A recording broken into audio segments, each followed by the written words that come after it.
Allora, buongiorno a tutti.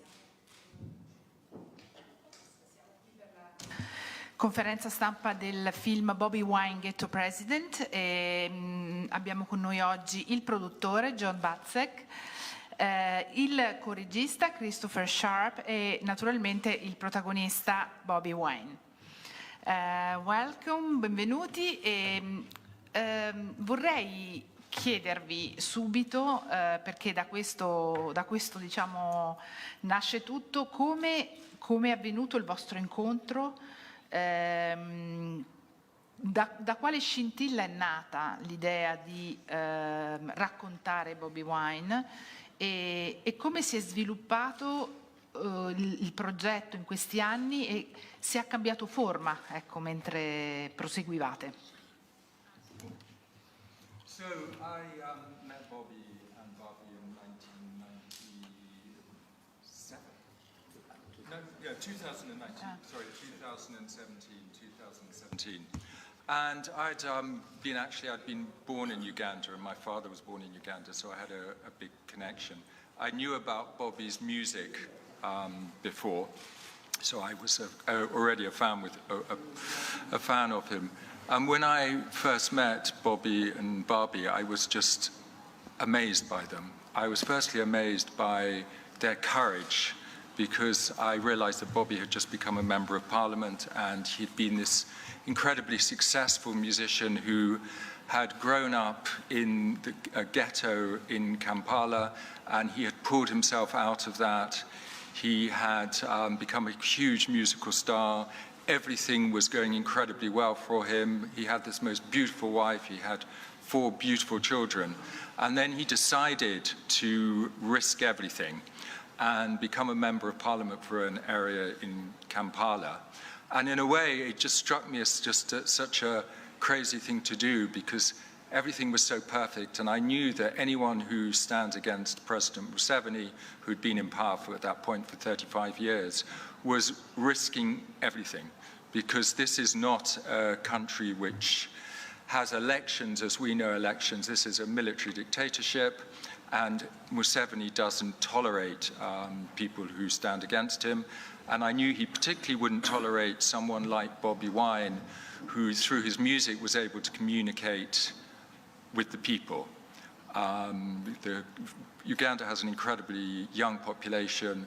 The average age is, I think it's 16 now, yeah. And 80% of people are under 35. So Bobby was able to connect with them. And when I met Bobby and I heard the story, I mean, it sounded like a synopsis for a feature film. And I thought, this is such a compelling story. And because I had this big connection with Uganda, I felt that we really need to make a film. And Bobby said yes, and then I met up with Moses, who was my co-producer, who is a Ugandan and a fantastically brave and courageous man. I'm afraid he's not with us today. He's a co-director. He's actually just gone to Telluride, so we'll be all meeting up with him. But he was the co-director on the film, and together we were able to follow Bobby for 5 years, and that's how we met. Mm-hmm. And John, how il fatto di seguire Bobby in 5 anni che hanno cambiato la sua vita e magari chissà in futuro anche il destino di un intero paese, è stata un'operazione pericolosa, perché sembra che tutto quello, da quello che si vede nel documentario, tutto quello che ruota intorno a Bobby a un certo punto diventa materia che scotta, diventa pericoloso. I mean, in many respects, that's a better question to ask Chris and or Bobby. I was safely in London as the producer, watching footage and sitting in an edit and helping Chris and the editor edit the film. But you heard the question. Yeah, I did. Yeah, it's extremely dangerous, and it became more and more dangerous. Moses was at the forefront when it became particularly dangerous towards the end during the election, and he actually was shot at, and he was shot in the face, and he actually spent some days in prison. Anyone in Uganda associated with who's seen to be filming Bobby or supporting Bobby is really, really in trouble. So yeah, it was incredibly dangerous. I mean, Bobby will tell you what has happened to people around him. Yeah. Thank you very much. Now, at such a time, I don't know what exactly to talk about and what not to talk about, because it's so much. As a matter of fact, I was almost complaining to my producer that the impunity is not shown to its maximum, and he was explaining to me that we cannot just show violence, violence, violence. It's terrible what's up there, what's happening. I'm just glad that this film is giving opportunity for the first time to show to the Western world what exactly is happening in Uganda. For 36 years now, General Museveni has been very smart. He has succeeded in painting a rosy picture to the world out there and to keep the oppression of the people of Uganda covered up. I hope we can show it. Of course, while I speak here, many of my friends are missing, many others are in prison, and many are underground, killed by the regime. So apart from the questions that you will ask me and I'll be answering one by one, I don't know where to start and where to end. Yeah. Ecco, allora una delle domande è l'idea di essere protagonista, diciamo, di una storia che poi è una storia, la storia di un uomo, è la storia di un musicista, è la storia di un aspirante presidente. Ecco, tutto questo la spaventava o l'ha percepita subito come un'opportunità, come dire, che non si poteva trascurare? For me, it was neither a choice nor an opportunity. I did not get into this because I was brave. No, I keep getting scared every now and then. There was no option, you know. While I know that it's dangerous to be doing this, there's one thing that is more dangerous, doing nothing at all. The danger now is focused on me and the people that dare to support the ideals that I represent. But there's a bigger danger for people out there that are voiceless and, need somebody to speak out for them. So I've been keeping away from politics for a long time, and I was comfortable. Back home, it's comfortable not to think.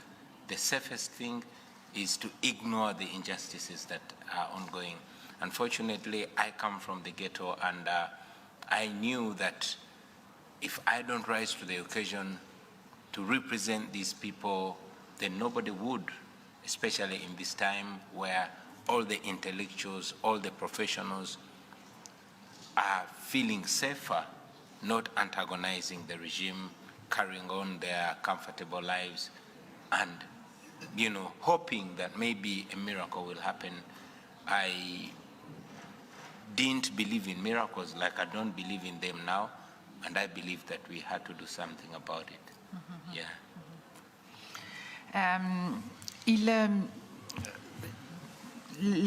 Quello che accade in Africa e nella maggior parte dei paesi dell'Africa non arriva nelle news né in Europa né negli Stati Uniti probabilmente. Allora mi chiedo, e questo magari John può risponderci, in questo caso, proprio in questo caso il cinema può essere un veicolo importante e insostituibile perché, come dire, quantomeno si sia informati di quello che accade, non dico avere una coscienza, ma almeno che anche in Europa e in America si conosca quello che sta accadendo in questi paesi.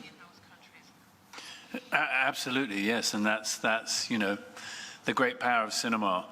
And in the case of this film, I'm delighted to say that as soon as we started showing the film, amazing festivals, not least Venice, the best of them all, selected the film, and off the back of Venice, we're heading straight to Telluride, which is one of the preeminent festivals in America, and we have invitations to play in festivals, all over Europe and all over the world, that we're considering at the moment. So you know, it's an incredibly effective way of bringing this story to as many people as possible. Not least, you know, it's a 2-hour-long film. People can sit down and they can get the whole of Bobby's story, you know, in one sitting and get to understand, because he's so articulate and so brilliant at how he tells his story, him and Barbie.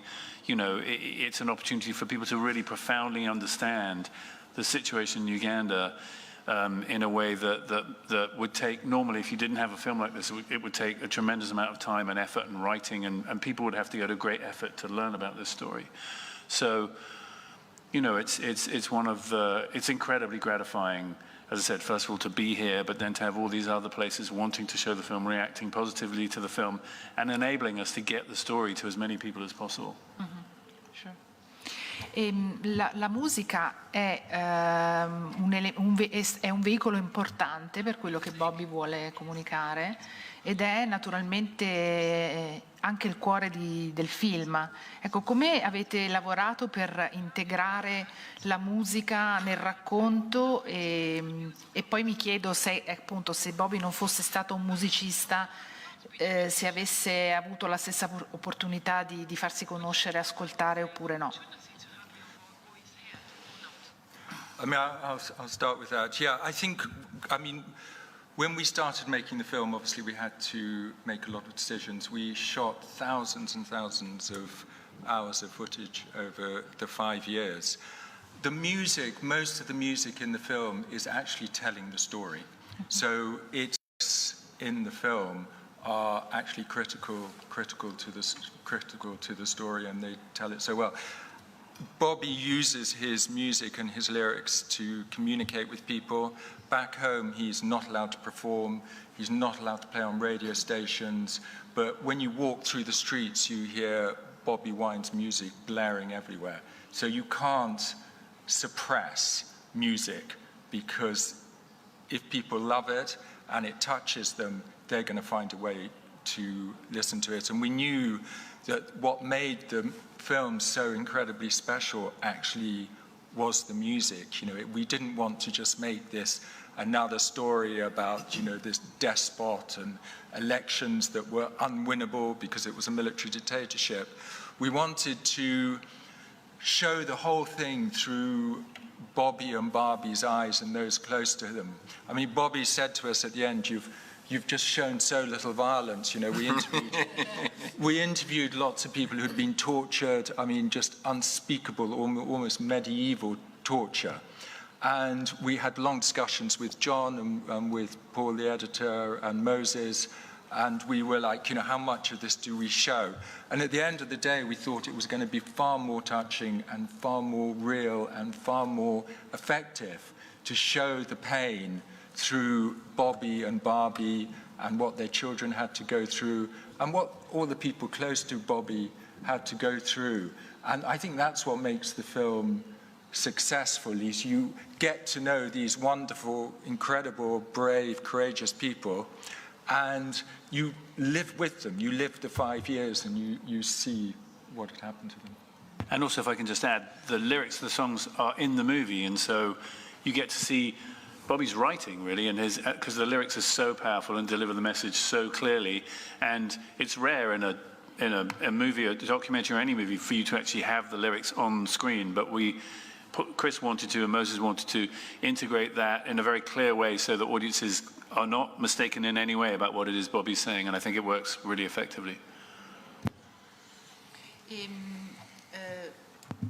Bobby, mi chiedevo se I suoi figli hanno visto il film e che cosa ne pensano. Well, my children have not watched the film, but they know that the film will be out someday because they saw the cameras around us and they got used to them. I don't know what my children think, but what I have taught them to understand is that everything is real. And in the beginning, my wife tried to keep this violence, this oppression away from the children, until my wife and I agreed that this is part of us. And the sooner the children understand the reality that we're dealing with, the better. Because in the past, my children thought it's only criminals that are taken to prison. But for the many times that their father's been taken to prison, I had to be honest with them, for them to understand that, you know, this is the reality that we are dealing with. So yeah, my children know about it. My children had to grow up much earlier than their age, because that's the reality they are facing. Yeah.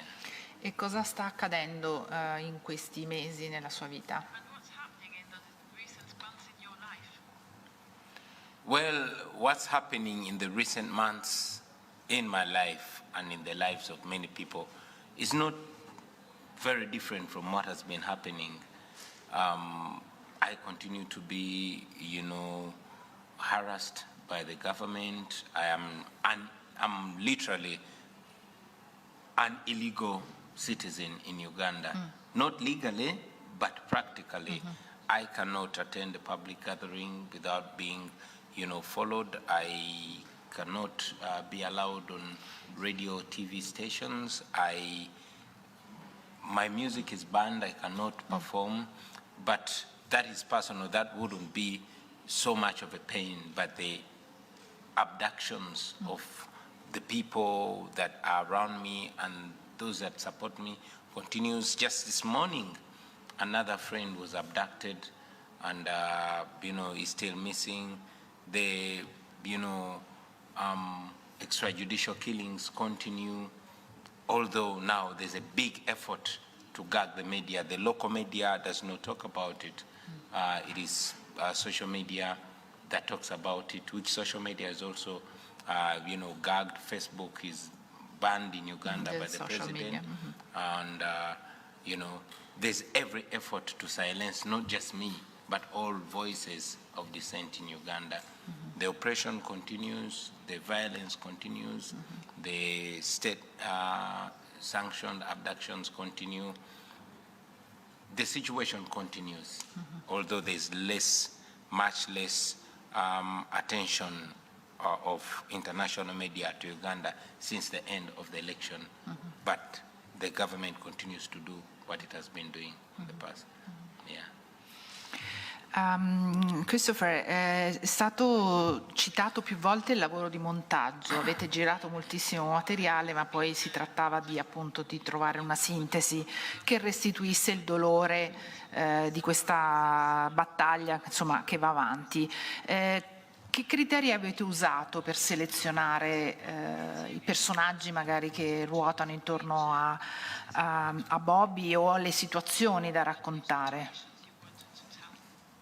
Yeah, we had, as I said, we had thousands and thousands of hours of footage, so we had to be extremely careful. I think we sort of made a decision just to make it as personal as possible about Bobby and Bobby and Bobby's singing partner Nubian and Bobby's right-hand man, who's a guy called David Lewis. So we sort of stuck with them. Obviously, there's lots of other characters in the film, but we really focused on what they were going through. And what was just incredible, and then when we started, I just couldn't believe the access Bobby and Barbie gave us, because it was so intrusive. And we were in their houses. There was never, unless they were doing a particularly sensitive political meeting, there was never a time when they said, stop filming. And sometimes I would just be like, I cannot believe they're allowing us to film this moment of personal anguish. You know, you'd think Bobby or Barbie would say, guys, please stop. This is so personal. You know, Barbie's crying, or, I mean, stop, you know. And they didn't do that. And it was extraordinary. Also, it kind of made me feel that they had nothing to hide.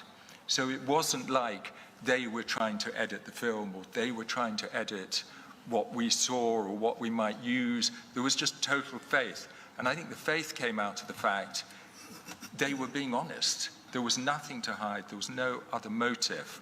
This was what they were doing, and it was very, very straightforward. So we ended up with just a massive amount of material, which obviously makes it very difficult, because you have a lot to go through and you have a lot to think about.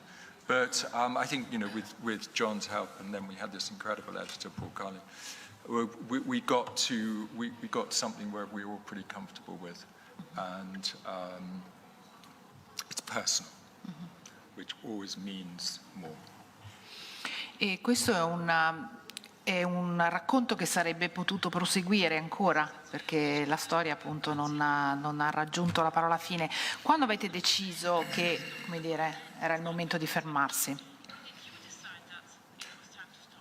Well, we sort of thought that the elections would be the full stop. We knew that it was absolutely impossible that Bobby would win the election, because you don't win elections in Uganda. But we always thought once the election's over, we'll stop. But then we sort of kept going a bit longer than we thought. And we were editing for 2 years, so we were editing way before the elections. We were already editing, so we didn't know how the film was going to end. We didn't know what was going to happen. The constant fear was whether Bobby would be killed.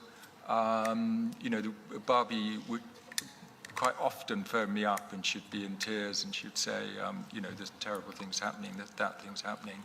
But we just didn't know, and it was awful for them, and also for us. It was incredibly stressful, because you just never knew how this story was going to end, and whether Bobby would make it. And a lot of his friends and people around him sadly didn't make it, but Bobby is still here. So we did the elections, and then there was various things we had to cover, because Bobby's main team and his best friends, not just political friends but musical friends, his producer Dan Magic and his singing partner Nubia, were locked up in military dictatorship for 6 months. No, they were charged with treason, I think it was. Yes, treason. And they were locked up for 6 months. So Bobby lost. For the election, how many months before the election did they? Oh, they locked them a week to the election. A week before the election, he lost all his support. They were all taken away from him. So he was totally alone. And then for another 5 months after the election, all his friends were in prison. So, and you don't know what's happening to them.